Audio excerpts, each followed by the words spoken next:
Kapolda Maluku pimpin rapat sinergitas dalam rangka Operasi Lilin Siwa 5 2018.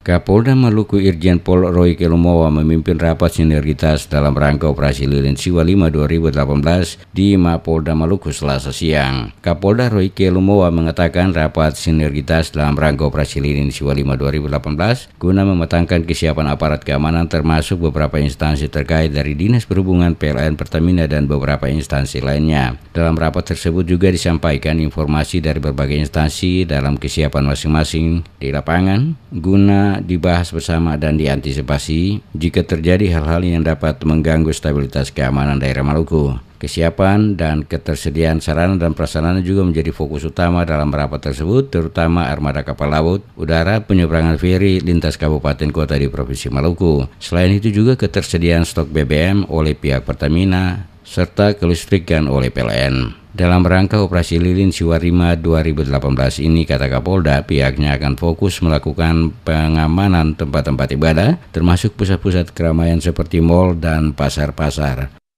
Pasar juga akan kita lihat, kapal, termasuk di terminal, dari pihak kapal sudah melakukan drum check, ya.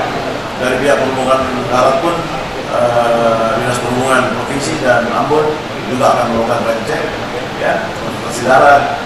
Dan mereka angkutan yang lain, lebih lain jalan.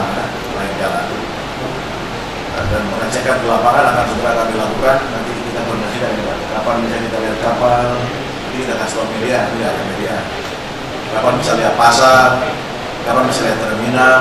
Nanti kita sama-sama lagi lihat bandara dan lain-lain. Pola pengamanan dalam kegiatan Operasi Lilin Siwa 5 2018, kata Kapolda, masih seperti tahun kemarin, di mana masyarakat juga diharapkan tetap menjaga situasi keamanan pada lingkungan tempat tinggalnya masing-masing.